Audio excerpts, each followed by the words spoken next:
The computer screen flickered in the darkness of my bedroom as I watched a figure silently entering through the front door of my house.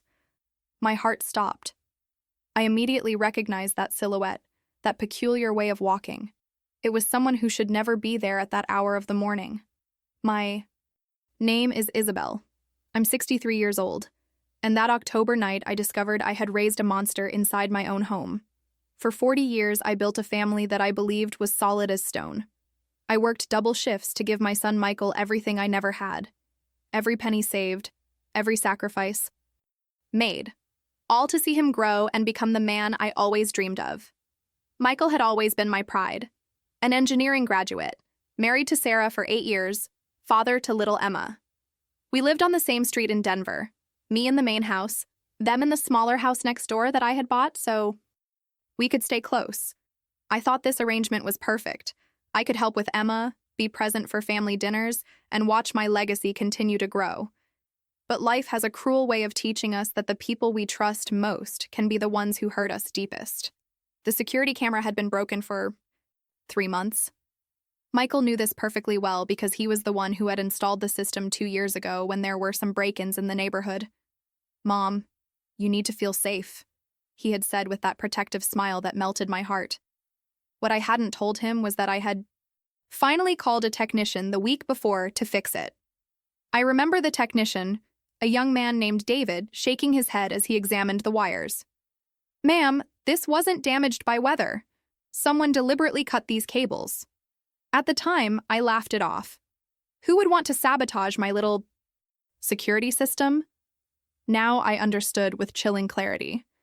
That night, I couldn't sleep. The autumn wind was howling outside, and something in my chest felt restless, as if my intuition was trying to warn me about something I couldn't yet understand. I had been feeling this unease for weeks, since Michael started asking strange questions about my finances. "Mom, are you sure you're managing your retirement funds well? Maybe I should help you organize your accounts." I decided to check the new recordings, just to see if the camera was working properly. What I saw on that screen changed everything I believed about my family. There was Michael, my beloved son, entering my house at 2:47 a.m. with a key I had given him for emergencies. But this wasn't an emergency. He moved like someone who knew exactly what he was doing, like someone who had done this many times before. He went straight to my bedroom, to the drawer where I keep my important documents and my savings. My blood ran cold as I watched him open my jewelry box, the one that belonged to my mother, and take out the small bag where I keep cash for emergencies. But what destroyed me completely was seeing him photographing my bank statements with his phone, as if he were documenting every cent I had. I sat there paralyzed, watching my own son steal from me while his wife and daughter slept peacefully in the house next door. The worst part wasn't the money he was taking. It was realizing that this betrayal had probably been going on for months, maybe years. How many times had I attributed missing cash to my own forgetfulness? How many times had I blamed my aging memory for misplaced documents? The footage showed him handling my papers with practiced efficiency, photographing not just bank statements, but insurance policies, property deeds, even my will. This wasn't opportunistic theft. This was methodical reconnaissance. As I watched him carefully close the drawer and leave the house just as silently as he had entered, one question echoed in my mind. How many times had he done this? And more importantly, what was he planning to do with that information? I closed the laptop with trembling hands, but I knew that sleep would not come that night. My mind was already working, planning, calculating. Because if there's one thing life has taught me, it's that when someone you love betrays you, you have two choices: be a victim or become a strategist. I thought about all those years I worked night shifts at the hospital, saving every dollar to buy that house next door for him. I remembered the countless times I babysat Emma so he and Sarah could have date nights. I recalled every family dinner where I cooked his favorite meals, every birthday where I gave him checks to help with expenses. If you're enjoying my story and want to know how this nightmare ends, don't forget to subscribe to the channel, because what I discovered next would make me question everything I thought I knew about my own family. And the revenge I planned? Well, that would be something Michael would never see coming. The next morning arrived gray and cold, matching the storm brewing inside my chest. I made coffee with trembling hands, each mundane action feeling surreal after what I had witnessed. How do you look at your son the same way after watching him rifle through your most private belongings? Michael appeared at my kitchen door at 8:30 a.m., just like every Tuesday for the past 2 years. Same charming smile, same kiss on my cheek, same "good morning, Mom" that used to fill my heart with warmth. But now I saw him differently. I studied his face, searching for signs of guilt, for any crack in his perfect facade. "You look tired, Mom. Everything okay?" he asked, settling into his usual chair at my kitchen table. The audacity of his concern made my stomach turn. This was the same man who had violated my privacy just hours before, yet here he sat, playing the caring son. I poured him coffee and watched him add sugar. 2 teaspoons, always 2, while my mind raced. How long had this been going on? When did my beloved boy become this calculating stranger? "I've been thinking about what you said last week," he continued, stirring his coffee slowly. "About organizing your finances. Maybe it's time we sat down and went through everything together. You know, make sure you're maximized for retirement." There it was, the trap disguised as love. My throat tightened as I realized this conversation was likely the reason behind his midnight visits. He wasn't just stealing, he was gathering intelligence for something bigger. "What brought this on, sweetheart?" I asked, keeping my voice steady while my heart hammered against my ribs. Michael leaned forward with that earnest expression he'd perfected since childhood.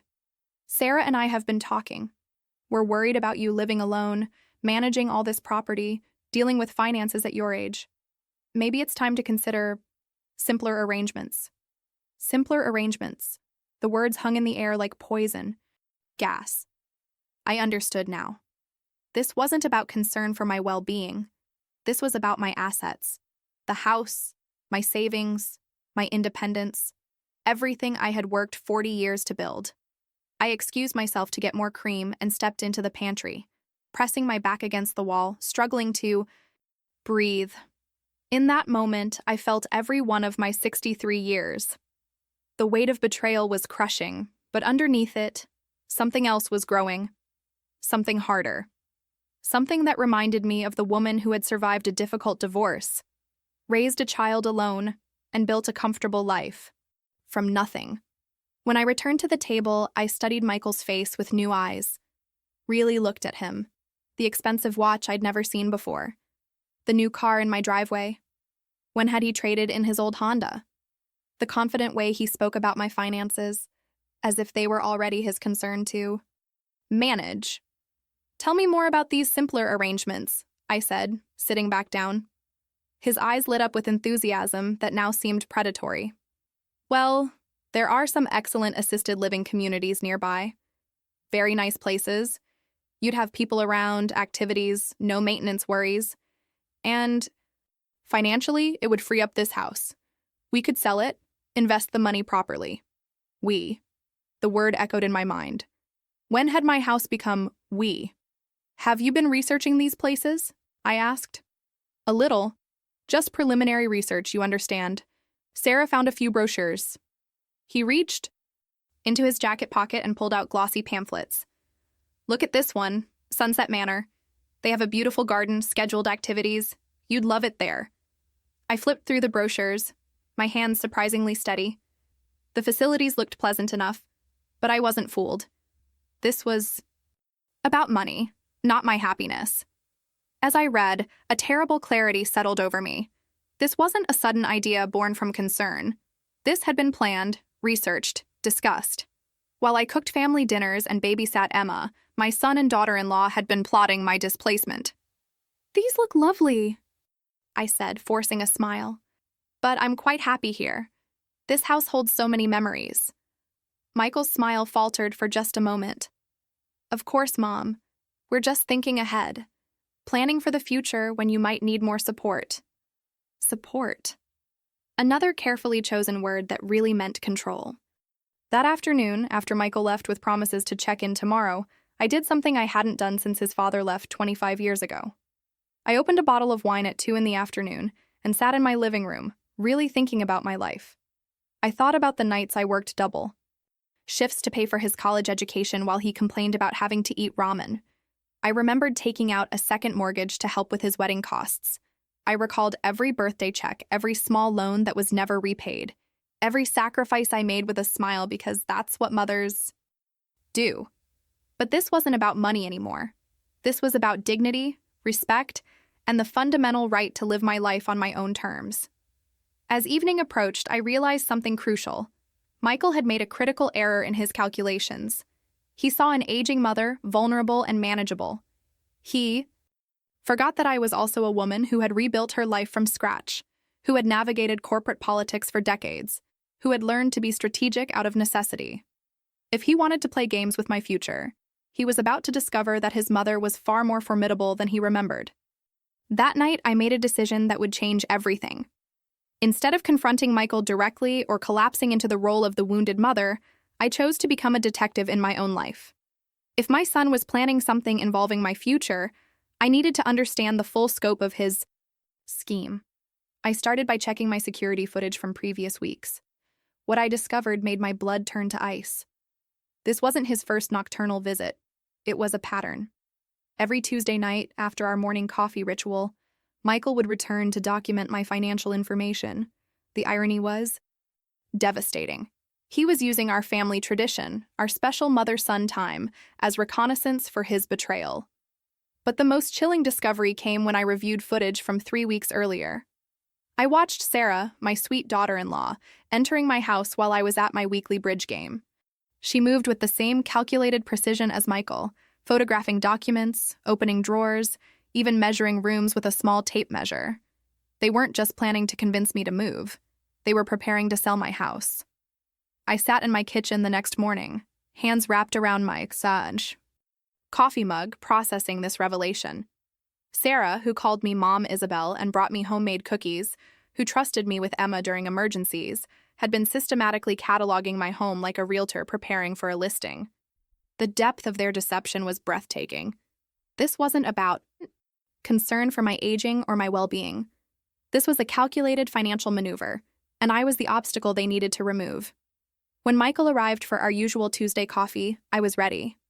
I had spent hours practicing my performance in the mirror, perfecting the role of the confused, concerned, elderly mother. "Sweetheart," I began, allowing a slight tremor in my voice. "I've been thinking about what you said yesterday, about those assisted living places." His eyes sharpened with interest. "Really? What changed your mind?" "Well, I had trouble sleeping again last night, and this morning I couldn't remember if I'd locked the front door. Maybe you're right. Maybe it is time to consider simpler arrangements." The smile that spread across Michael's face was triumphant, predatory. In that moment, I saw him clearly, not as my loving son, but as a man who had just maneuvered his aging mother into surrendering her independence. "That's wonderful, Mom. I think you're making a really wise decision." He pulled out his phone immediately. "Actually, Sarah and I were discussing this last night. We've already scheduled a few tours for you. Just preliminary visits, you understand?" "Already scheduled." My throat tightened.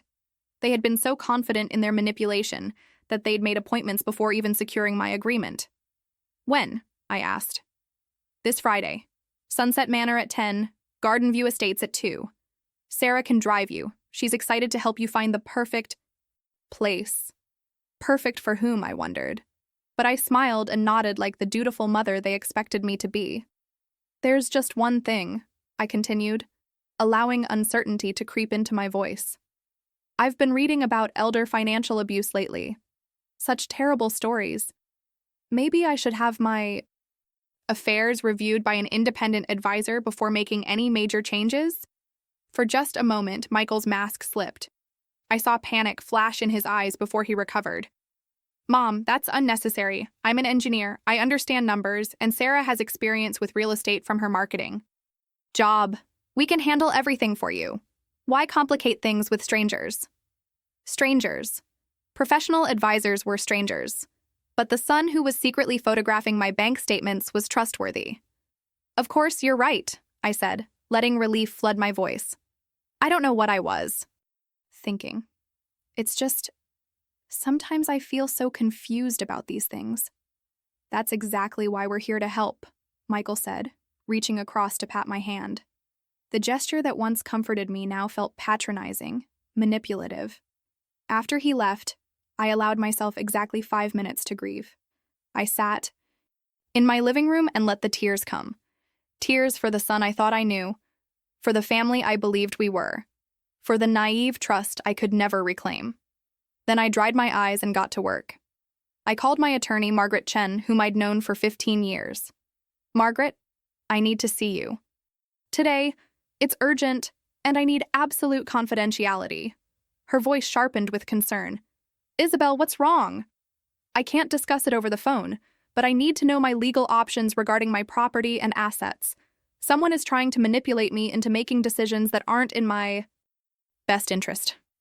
I'll clear my afternoon. Come in at 3. My next call was to David, the security technician. You mentioned that my cables were deliberately cut. I need you to install additional cameras, hidden ones, and I need the recording stored off-site. Ma'am, is everything okay? It will be, I said firmly. But first, I need to gather evidence. As I prepared for my appointment with Margaret, I felt something I hadn't experienced in years. Power. The kind of quiet, determined strength that had carried me through my divorce, through single motherhood, through building a life on my own terms. Michael had made a critical miscalculation. He saw an aging mother ripe for manipulation. He forgot that I was also a woman who had spent decades navigating corporate politics, who had learned to read people and situations, who had survived by being smarter than those who underestimated me. If my son wanted to play chess with my life, he was about to discover that his mother had been playing this game much longer than he realized. Margaret Chen's office felt like a sanctuary that afternoon. Her mahogany desk, lined with law books and family photos, represented everything I needed: expertise, discretion, and 30 years of protecting people's rights. Margaret had handled my divorce decades ago, and she knew me well enough to recognize that when Isabel Rodriguez asked for an urgent meeting, something serious was happening. Tell me everything, she said. Pouring tea from the pot she always kept ready for difficult conversations. I laid out the security footage on her desk, watching her expression darken as she absorbed the evidence. Margaret had seen her share of family betrayals, but even she seemed shocked by the methodical nature of Michael's intrusion into my privacy. Isabel, this is serious. What we're looking at isn't just theft. It's systematic financial reconnaissance. Combined with the pressure to move you into assisted living, this looks like a coordinated effort to gain control of your assets. Her words confirmed my worst fears, but also gave me something crucial: validation. I wasn't being paranoid or overly suspicious. I was being deliberately manipulated by people who should have protected me. What are my legal options? I asked. Margaret leaned back in her chair, her lawyer mind already working through possibilities. Several approaches. First, we can revoke Michael's access to your home and change all your passwords and account information. Second, we can document everything they're doing and build a case for elder financial abuse. Third, and this might be the most effective, we can let them continue their plan while we gather evidence and prepare our counter strategy. Counter strategy? A smile played at the corners of Margaret's mouth. Isabel, you've always been smarter than people give you credit for. If Michael wants to play games with your future, we're going to let him think. He's winning while we prepare something he'll never see coming. Over the next hour, we developed what Margaret called controlled exposure. I would continue playing the confused, compliant mother while secretly documenting every manipulation, every lie, every step of their plan. Meanwhile, Margaret would quietly restructure my legal and financial protections in ways that would become apparent only when Michael tried to execute whatever scheme he was planning. The beauty of this approach, Margaret explained, is that we're not just protecting your assets. We're giving them enough rope to hang themselves legally. When I left her office, I felt lighter than I had in weeks. For the first time since discovering Michael's betrayal, I had a plan. More importantly, I had an ally who understood that being 63 didn't make me helpless. My next stop was the bank, where I met with my financial advisor, Robert Kim. I'd been banking there for 20 years, and Robert knew my conservative approach to money management. What he didn't know was that I was about to become very strategic about financial protection. I need to make some changes to my accounts, I told him. And I need everything documented with timestamps and witness signatures. Within 2 hours, I had restructured my finances in ways that would protect me while appearing unchanged on the surface. Michael could photograph my bank statements all he wanted. What he saw would only be part of the picture. That evening, David the security technician returned to install the additional cameras. These were different from the obvious security system Michael knew about. Hidden cameras with cloud storage, audio recording capabilities, and real-time alerts to my phone. If Michael or Sarah returned for more reconnaissance, I would know immediately. "Ma'am," David said as he finished the installation, "I've been doing this for 15 years and I've never seen anything like what you showed me. Your son cut those cables with precision. He knew exactly what he was doing. Are you sure you're safe?" His concern touched me, but I also heard something else in his voice. Respect. He saw me not as a helpless elderly woman, but as someone taking control of a difficult situation. "I'm safer now than I've been in months," I told him. "Knowledge is power, and I finally understand what I'm dealing with." The next morning, Wednesday, brought an unexpected challenge. Sarah appeared at my door at 9 a.m. with Emma, my 8-year-old granddaughter. My heart twisted as I looked at Emma's innocent face, knowing that her parents were using family connections to manipulate me. "Mom, Isabel!" Emma ran into my arms with the pure joy that only children possess. "Mommy says we're going to look at pretty places for you to live." The casual way Sarah had already involved Emma in their manipulation was breathtaking. They were so confident in their plan that they were treating it as a done deal, even preparing my granddaughter for my displacement. "We thought Emma might enjoy seeing the gardens at Sunset Manor," Sarah said with that bright smile I was learning to distrust. "She's so excited about helping pick out your new home." Using Emma as emotional leverage was particularly cruel. They knew I would never want to disappoint my granddaughter or create family conflict in front of her. But their miscalculation was assuming I would prioritize short-term peace over long-term justice. "What a wonderful idea," I said, hugging Emma close. "We'll make a real adventure of it." As we drove to Sunset Manor, I listened to Sarah's carefully rehearsed sales pitch. She pointed out the facility's amenities, the social activities, the peace of mind it would give the family. But I also noticed things she didn't mention. The locked doors, the institutional feel, the way residents seemed isolated, despite being surrounded by people. During our tour, I played my role perfectly. I asked the right questions, expressed appropriate concerns, and let Sarah guide the conversation. But I was also recording everything on my phone, documenting their sales pressure and my responses. The most revealing moment came when Sarah thought I was out of earshot. I heard her on the phone with Michael. "She's being very cooperative. I think we can move faster than we planned. Maybe have her sign papers next week instead of waiting." Faster than planned. Sign papers. The urgency in her voice told me everything I needed to know. This wasn't about my well-being. This was about timeline and financial opportunity. Something was driving them to accelerate their plan, and I needed to understand what. That afternoon, while Emma napped in my guest room, I made a decision that would have seemed impossible just days earlier. I was going to let them think they were winning, right up until the moment I revealed that I had been 3 steps ahead all along. If you're following this story, you understand that sometimes the people who love us can become the people who hurt us most deeply. But you also understand that wisdom and experience are powerful weapons when used correctly. Don't let anyone convince you that age makes you vulnerable. It makes you strategic. By Friday morning, I would be ready to execute a plan that would not only protect my future, but also teach my son a lesson about underestimating the woman who raised him. The war for my independence was about to begin, and Michael had no idea that his mother had just recruited the most dangerous kind of ally, a woman with nothing left to lose and everything to protect. Friday arrived with the crisp clarity of autumn, and I woke knowing this would be the day everything changed. I had spent 3 sleepless nights perfecting my strategy, and now it was time to execute a plan that would expose Michael and Sarah's true intentions while protecting my future. At 9:30 a.m., 30 minutes before our scheduled tour of Sunset Manor, I received the text message I had been expecting. Michael. Mom, Sarah's running late. Can you meet us at the facility instead of having us pick you up? Perfect.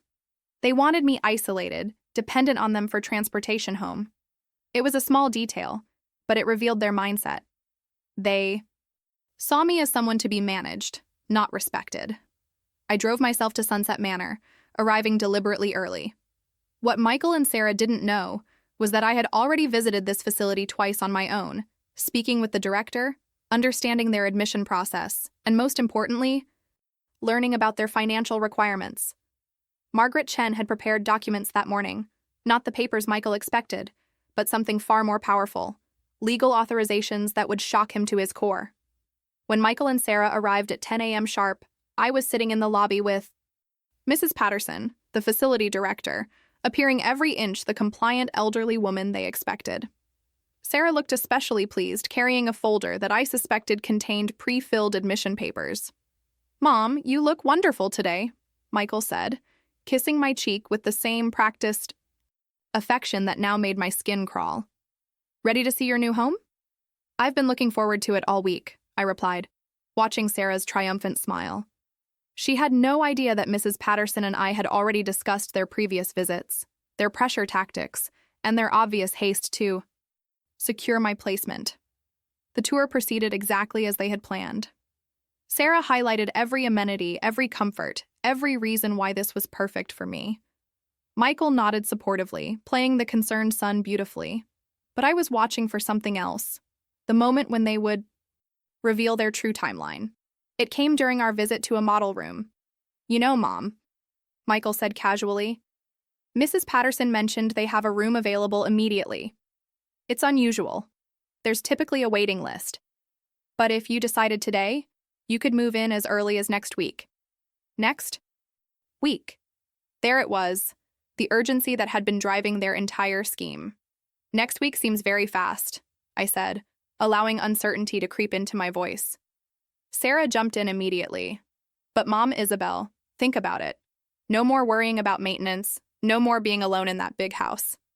And Michael and I could handle selling the house for you, take all that stress away." Handle selling the house. The words hung in the air like a confession. "Actually," I said, reaching into my purse, "I've brought some papers with me. I thought if I decided today we could make it official." Michael's eyes lit up with greed so naked it was almost comical. "What kind of papers, Mom?" I pulled out the folder Margaret had prepared, but instead of handing it to Michael, I gave it to Mrs. Patterson. "These are the documents my attorney prepared regarding my housing decisions." Mrs. Patterson opened the folder and read the first page, her expression growing serious. What she was reading wasn't an admission form. It was a legal affidavit detailing the financial pressure and manipulation I had been experiencing, along with evidence of unauthorized access to my home and documents. "Mrs. Rodriguez," Mrs. Patterson said slowly, "this is quite serious. Are you saying that you've been pressured to consider assisted living under false pretenses?" The color drained from Michael's face. "What? Mom, what are you talking about? We're just trying to help you." I stood up, and for the first time in weeks, I felt the full strength of my 63 years of experience, wisdom, and determination. "Help me?" I said, my voice steady and clear. "The way you helped yourself to my house key to document my financial information? The way Sarah helped herself to my personal documents while measuring my rooms for sale preparation?" Sarah's mouth opened and closed like a fish gasping for air. I don't know what you're talking about." I pulled out my phone and showed them the security footage. The silence in that model room was deafening as they watched themselves, recorded in perfect digital clarity, violating my privacy and plotting my displacement. "You see," I continued, my voice growing stronger with each word, "while you were busy underestimating me, I was busy documenting everything. Every midnight visit, every photographed document, every lie disguised as concern." Michael tried to recover, his voice desperate. "Mom, you're confused. We can explain everything. We were just trying to help organize your affairs." "Help?" I laughed, and the sound surprised even me. It wasn't bitter, but strong, almost amused. "You want to help? Then explain why you needed to cut my security cables. Explain why Sarah was measuring my rooms. Explain why you scheduled these tours before even asking my opinion. The beautiful mask they had worn for months was finally cracking. I could see panic in Sarah's eyes, calculation in Michael's. Mrs. Patterson, I said, turning to the director. I want to make something very clear. I am not interested in assisted living at this time.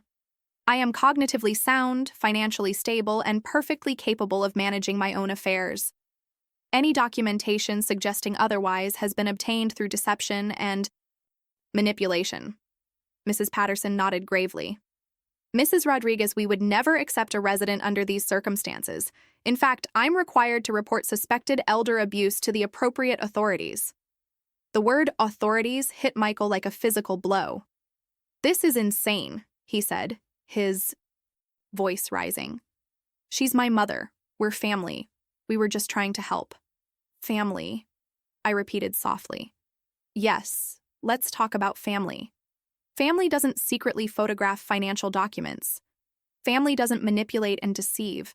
Family doesn't treat a 63-year-old woman like an inconvenient obstacle to wealth. I could see my words hitting their mark, but I wasn't finished. You made one critical mistake, I told them both. You forgot that I spent 40 years in corporate environments, navigating politics and protecting my interests. You forgot that I survived a difficult divorce, raised a child alone, and built everything I have through intelligence and determination. You saw an aging woman, but you forgot that I'm also a woman who has been playing strategic games longer than you've been alive. The tour was over, but my revelation was just beginning. I had spent days preparing for this moment, and there were still surprises they hadn't discovered yet. If you've been following my story, you understand that the moment we stop underestimating ourselves is the moment we reclaim our power. But the most shocking revelation was still coming, because Michael and Sarah had no idea what I had really been planning while they thought they were manipulating me. The real climax of this confrontation was about to unfold, and it would teach them that wisdom, experience, and careful planning are far more powerful than youth and greed. Block 6. The drive home from, Sunset Manor was the longest 20 minutes of my life, but not for the reasons Michael and Sarah expected.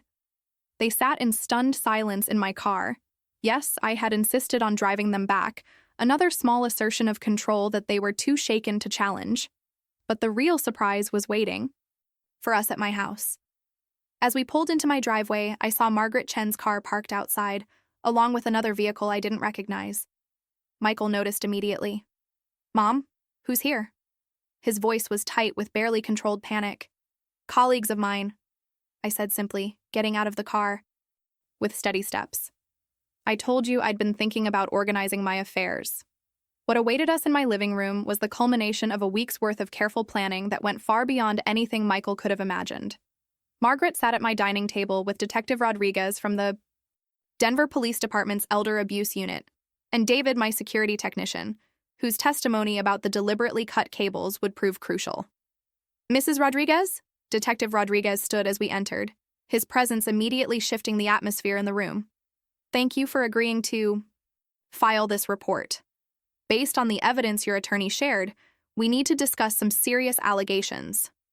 I watched Michael's face cycle through confusion, fear, and finally, desperate calculation. Sarah had gone completely pale, gripping her purse like a lifeline. Detective, I said, settling into my favorite armchair with the dignity of a woman who finally understood her own power. I believe my son and daughter-in-law have some explaining to do. What followed was the most difficult and liberating hour of my life. Piece by piece, Margaret and I laid out the evidence we had gathered. The security footage showing multiple unauthorized entries. The photographs Michael had taken of my financial documents. Sarah's reconnaissance visits while I was out. Their coordinated pressure campaign to force me into assisted living. But the revelation that shocked even me came when Detective Rodriguez opened his own file. Mrs. Rodriguez, we've been investigating a pattern of elder financial abuse in this area. Your son's name came up in connection with at least 3 other cases where adult children systematically pressured elderly parents into selling homes and transferring assets. 3 other cases. My blood turned to ice as I realized the scope of what Michael had become. This wasn't a desperate son making poor choices. This was a predator who had turned elder manipulation into a systematic operation. That's impossible, Michael said, but his voice lacked conviction. I would never. Mr. Rodriguez, Detective Rodriguez continued, you've been under investigation for 6 months. Your mother's evidence just gave us what we needed to move forward with charges. The room fell silent except for Sarah's quiet sobbing. But I wasn't focused on their distress anymore. I was processing the magnitude of my son's betrayal. Not just against me, but against other families, other mothers who had loved and trusted their children. There's something else, Margaret said, opening her briefcase. Isabel, you should know that your quick thinking prevented them from executing the final phase of their plan. She handed me a document that made my hands tremble. It was a power of attorney form, pre-filled with my information, granting Michael complete control over my finances and medical decisions. At the bottom, a perfect forgery of my signature. They were planning to... Have you declared incompetent? Margaret explained. The assisted living placement was just step 1. Once you were isolated and dependent, they would have used this document to liquidate all your assets. I stared at the forged signature, recognizing the careful way Michael had replicated my handwriting. This wasn't a crime of opportunity. It was a calculated plan to steal not just my money, but my autonomy, my dignity, my very right to make decisions about my own life. But instead of feeling devastated, I felt something unexpected. Profound relief. Relief that I had trusted my instincts. Relief that I had been strong enough to fight back. Relief that I had prevented not only my own destruction, but potentially saved other families from the same fate. What happens now? I asked Detective Rodriguez. Your son will be arrested on charges of elder abuse, identity theft, and fraud. We'll also be investigating his involvement in the other cases. As for you, Mrs. Rodriguez, you've not only protected yourself, you've helped us stop someone who was systematically targeting vulnerable seniors. After the police left with Michael and Sarah in custody, I sat in my living room, with Margaret, processing what had just happened. The house felt different, lighter somehow, as if a poisonous presence had been removed. Isabel, Margaret said gently, how are you feeling? I considered the question carefully. How was I feeling? Sad, certainly, for the loss of the son, I thought. I knew. Angry at the betrayal and the systematic deception. But underneath those emotions was something stronger. Pride. Pride in my intelligence, my instincts, my refusal to be a victim. Pride in the way I had handled this crisis, not with emotional confrontation, but with strategic planning and careful execution. Pride in the woman I had become at 63, someone who could face betrayal and respond with wisdom, rather than weakness. Over the following weeks, as the legal process unfolded, I learned things about my son that broke my heart, while simultaneously validating my decision to fight back. The investigation revealed that Michael had been living far beyond his means, accumulating debt through gambling and poor investments. I was not his first target. I was simply the most convenient. But the most profound change wasn't in my circumstances. It was in my understanding of myself. For months, I had felt like an aging woman whose best years were behind her. The discovery of Michael's betrayal could have confirmed that feeling, could have made me retreat into victimhood and self-doubt. Instead, it revealed that I was still the same strong, intelligent woman who had rebuilt her life after divorce, who had raised a child alone, who had navigated decades of professional challenges. Age hadn't diminished my power, it had refined it.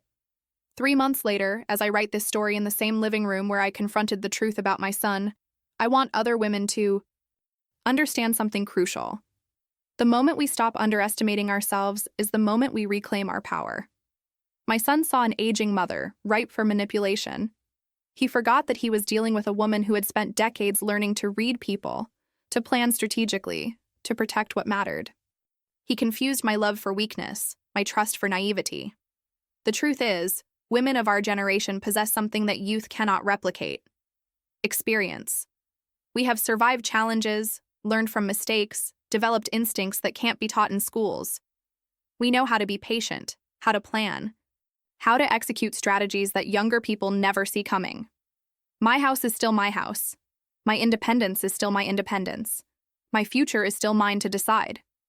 But more importantly, I have rediscovered something I thought I had lost: confidence in my own strength.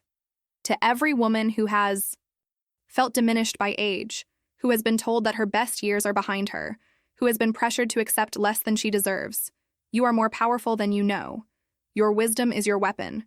Your experience is your shield. Your refusal to be underestimated is your victory. Don't let anyone convince you that age makes you vulnerable. It makes you strategic. It makes you dangerous to those who would exploit you.